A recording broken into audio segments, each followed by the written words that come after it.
no sacks for the defensive line in the last two games. Obviously, it didn't impact you guys in slowing down Pittsburgh, but that's tough living for a defensive line. What do you guys need to do to kind of get that pass rush back on track? Just get them into those situations. From the last couple of weeks, man, the guys have ran the ball 40 sometimes a game, so it really wasn't a lot to do rush-wise, so it's really just stopping the run. I tell the guys every week is we got to earn the right to rush the passer, and that's just stopping them on first and second, getting into those third and long situations where we can pin our ears back and get the quarterback.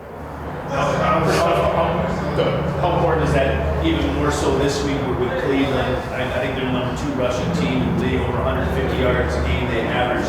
If they get rolling and Chubb gets rolling, they're really hard to stop. And you have almost beat the bush on that. That's what you have to do this week. I mean, we just got to match them personnel-wise. When they get big, 13, 14 personnel, stuff like that. 23G, when they get big, we got to just match their personnel. If we match their personnel, come out, play the run as we did last week, everybody getting to the ball, all hats to the ball, because this is a good back, man. It's not going to take just one single person to get him down. It's going to take all hats to the ball. So that's a really big deal this week. Guys, we're talking about factoring in weather. Now the weather's going to start changing in the Midwest states as well. How do you practice for things like that? When you go there for the weather change? I'm my bad. The biggest thing is just shoes. I think that's all coach talk about, man. Make sure you got the right shoes, because other than that, there's no excuses for us not to play the way that we expect to play. So the biggest thing is about having shoes, having a grip. The turf's gonna be a little slippery, raining, sleet, whatever. The biggest thing is about having good equipment and going out there and play and execute. What's it like for everybody to play most of his career in warm weather and play in wind? What's happening? I don't know. I mean, I'm just used to it, man. I've been playing this league. I done played in everything, hot, cold. They pay me a lot of money to do my job, so whatever I got to do, put some sleeves on or whatever, and let's roll, man. I'm gonna go out there and do what I got to do. You had a couple run stops against Najee. I asked your defensive coordinator what he thought of the overall performance, right? 100 yards, but it took him 25, 26 carries to get to that mark. How do you look at that performance overall, and how much of that can you take over to Chubb in terms of style? They're two very good backs. The biggest thing is putting another game together like that.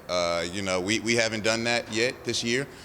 So we look forward to playing this week and going out there and executing and putting two really good games together defensively. For us, for our confidence, to show the organization, show the city that we're here to stay. We're not giving up. We haven't lost hope, man. We just got to execute, go out there and do our jobs and do it well. I think that's I know it's cliche, but I mean that's the easiest thing we can do. You guys obviously gave up the touchdown in the first drive, right? It's the tenth drive you don't want to start a game with, but after that, 9 points in 65 minutes. How much can you build off of something like that? Oh man, it's just taking it from there and just keep upgrading. I think the biggest thing is understanding, like, man, we got a lot of young guys, and we did a very good job communicating.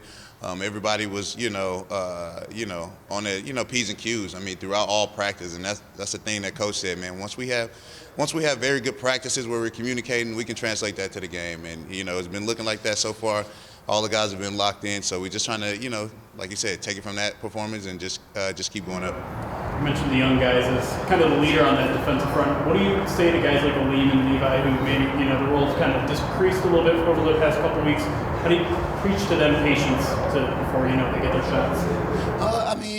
Those guys are getting their plays, man. They're in there. The team have thrown them in a fire, pretty much. Those guys have been drafted. That's what they want to see. So they've been doing a pretty good job, when they're in there. So the biggest thing is, understanding blocks, blocking schemes, different things, different little things as a experienced vet I've seen throughout my years. I can just give them a little wisdom here and there. But besides that, man, they've been doing a pretty good job, while they're in there, getting those reps, being in that fire this early on in their career. Have you seen any particular growth in in any particular area for either of those guys?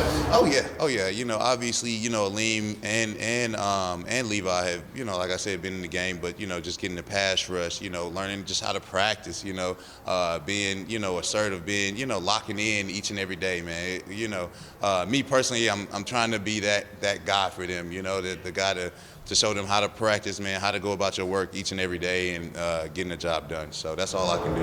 How long did it take for you to really feel comfortable in that role? It took me a couple of years, man. The first year, I remember it perfectly. You know, I was year 7, and I looked around in the room, and I was the oldest guy, and I was like, oh, shit, you know. So everybody's looking up to me now. So, I mean, it's kind of happened organically, and, you know, as the years have just gone, man, just getting older, having kids, having a family, it just, you know, my purpose has changed, you know. So now, you know, I'm doing this for my kids, my family, stuff like that. So when I come in here, it's I can't mess around, you know.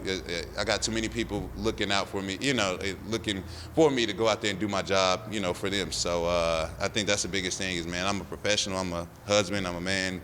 I got to go out there and do my job. You mentioned a few times here, you've been around a long time, you've seen just about everything. I'm just wondering, when a guy like Tracy Walker's out there delivering those hits, those big hits in the secondary, does that still juice you up? I mean, what kind of resonance does that have throughout a defense? Oh, man, you know, when you get a hit like that, man, for him to, you know, get up and stuff like that, that was a blessing, you know, just to see him. I want to see the big hits, but, you know, without people getting hurt, obviously. But yeah, it does light a fire under you. You know, when you see a guys going out there putting their body on the line, you kind of feel like, man, okay, if he can go out there and put his body on the line, why can't I? So, man, you can just go to battle for guys like that'll go out and, you know, go to war for you as he does each and every week.